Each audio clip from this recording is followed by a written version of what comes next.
With Netflix losing a lot of content and canceling plenty of their shows lately, it was a relief to see that the second season of the Cuphead Show managed to be released. While we're aware that technically this was only supposed to be the second half of the first season, it is worth noting that it is referred to as the second season. So that begs the question, if we get a third season, what would we like to see? I'm Caleb with Wicked Binge, and this is the Cuphead Show Season 3 predictions we love and hate.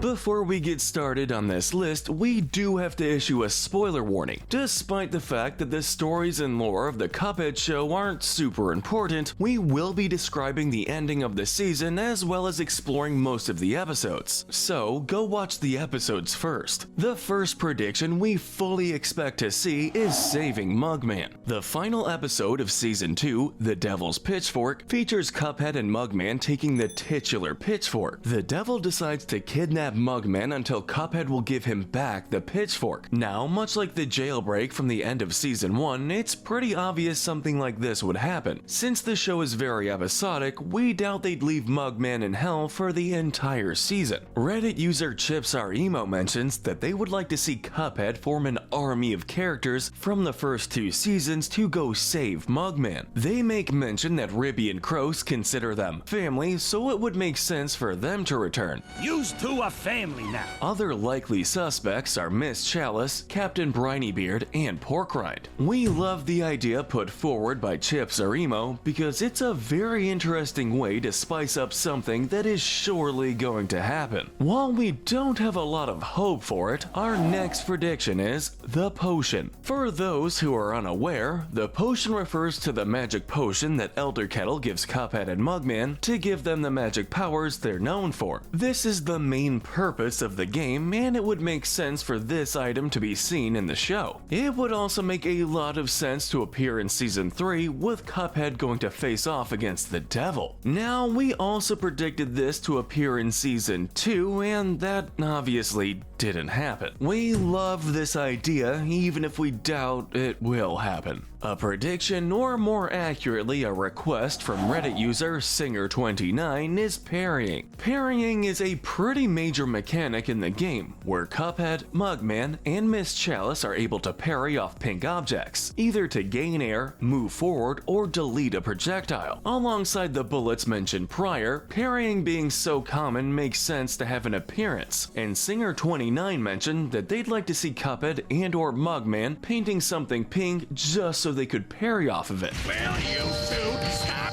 fighting?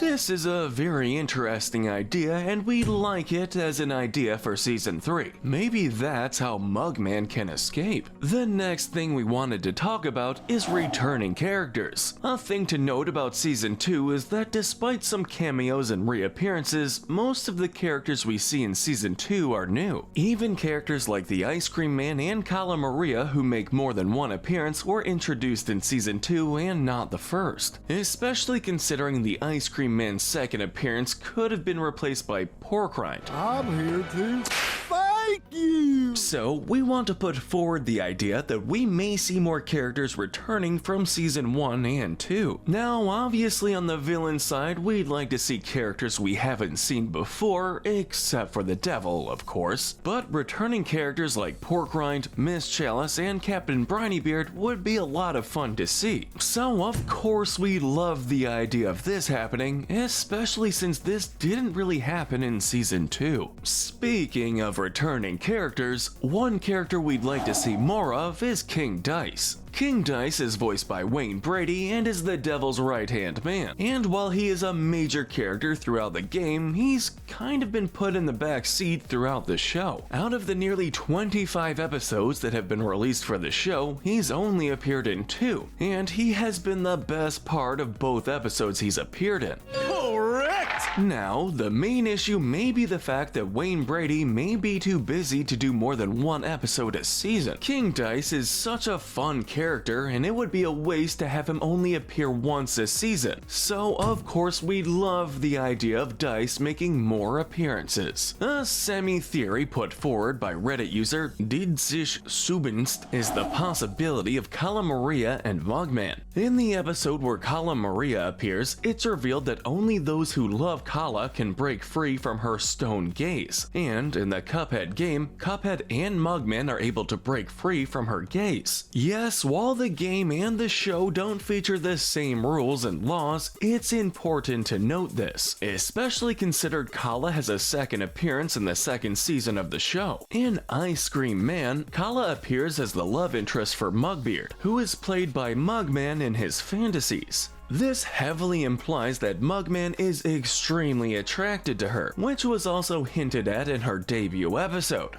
I thought they were sweets. Now, while this is apparently a pretty big ship in the Cuphead fandom, we don't particularly like the idea of this happening, even if the theory does hold water. The next thing we've seen predicted for the third season is the Devil's Casino. The Devil's Casino is the place where Cuphead and Mugman lose their souls in the game. The thing about the casino is, while it's the main location for the game, it may not make sense for the show for a few reasons. Firstly, the show seems to be mostly a kid show, and the casino aesthetic wouldn't fit it too well. Despite this, King Dice keeps the same style and the demonic tropes are still quite strong.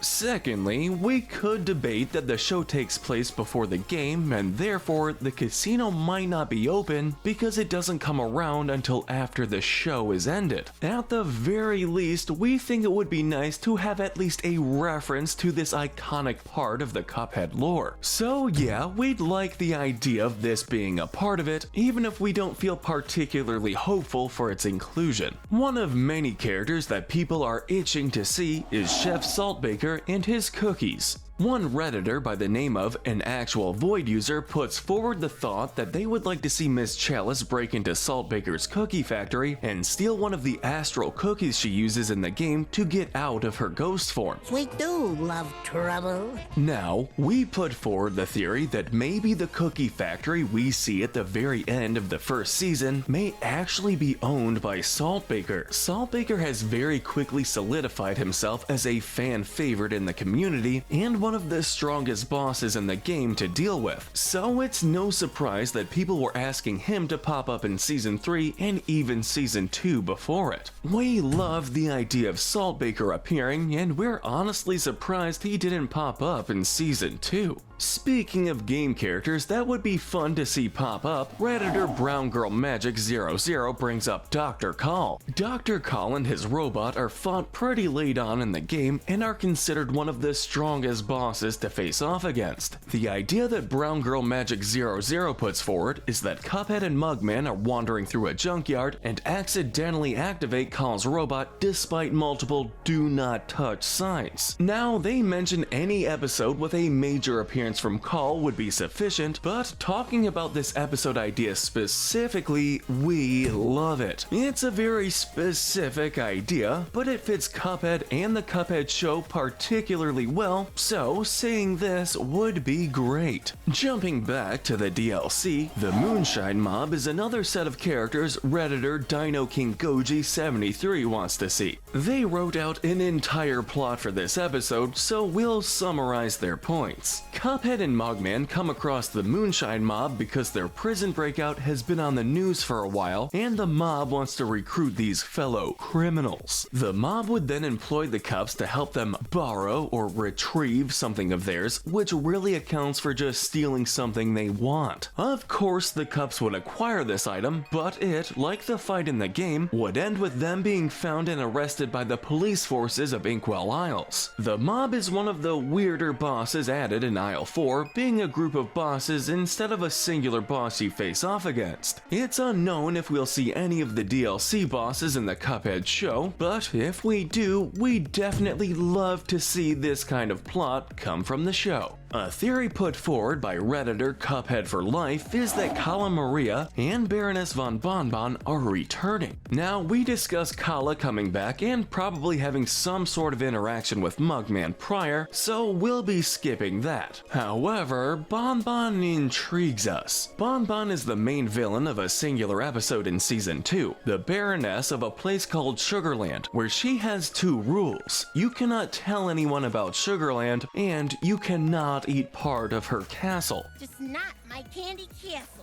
Cuphead brings Mugman into Sugarland, and we learn that Bonbon cannot leave the sugary land. When Cuphead and Mugman manage to escape, she says that they will always come back, which implies to us and Cuphead for Life that she may be a returning villain in Season 3. Bonbon is probably the writer's favorite villain from Season 2, if you disregard King Dice's appearance, and the episode is one of the better ones. So we'd love to see Bonbon and her amazing facial expressions pop up in Season 3. Going to our final Reddit entry, an episode featuring Cagney Carnation was put forward by Redditor Chips Are Emo. Now, unlike the previous entrants, the Redditor doesn't put forward specific ideas for this episode, so we'll chat more about the idea in a general sense. Cagney is interesting because he's usually the final boss you face off against in Inkwell Isle 1, and is a boss who has made a pretty big impact in the fanbase. Cagney is a giant flower who you face off against in Floral Fury, and he's usually seen as one of the best bosses in the game with an erratic and angry personality that would be fun to adapt into the show. We could see him tricking the cups using his cute flower form, only to slowly get angrier and turn into his typical form because of how the cups would annoy him. Cagney is an iconic boss for good reason, and we would love to see him pop up during the 3rd season. Another prediction that makes sense is follow-ups on cameos. Season 2 of the Cuphead Show was interesting because it featured 2 major cameos we'd like to see followed up on. In episode 2, the Isle 1 boss Hilda Berg makes a small appearance, and while she doesn't do much, she is in her Zeppelin form from her first phase rather than her more humanoid form. Whether she has a whole episode or just gets a second appearance doesn't matter, but as long as she appears again. The other character that falls into this category is Sally Stageplay, who appears in the other Miss Chalice episode. Sally has a few lines, although she does have a different appearance from her game version and doesn't act as an antagonist. And honestly, if more villains popped up like this, it would make the world feel more lived in. So while we like the idea, it makes sense that they wouldn't pop up if they wanted to drop more villains like this throughout the show. The final prediction we'd like to talk about is leading into the game. Now, while not many people have talked about this, it does make a bit of sense if you think about it. The version of Cuphead and Mugman we see in the show seem to be in their preteens, maybe their teens if you squint. However, the version of the boys we see in the game are implied to be adults, considering they are gambling without anyone giving them the side eye. So it would make sense if Season 3 or the eventual finale of the series actually leads into the game. Now, while this is a fun idea, it also has a few holes in the theory. Firstly, Elder Kettle doesn't seem to be a different age in between the show and the game, which implies that they take place around the same time. Secondly, the devil seems more lenient on the soul stuff in the game, but only because he can find a usage for Cuphead to grab the other souls.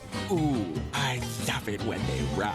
Finally, and the biggest one, is Chalice. In the game, she's a spirit that turns into a physical form at the expense of Cuphead or Mugman's physical form, while in this show, it has no relation to the boys as far as we can tell. Now, all of this could be solved with the lead-in, but we have to say we sort of hate this idea after thinking about it for a few moments. But let us know in the comments section if you agree with our ranking, and tell us what we should cover next. Remember to hit that notification bell and binge our Dumb to Brilliant playlist, where we figure out which characters have the most wits. But most importantly, stay wicked.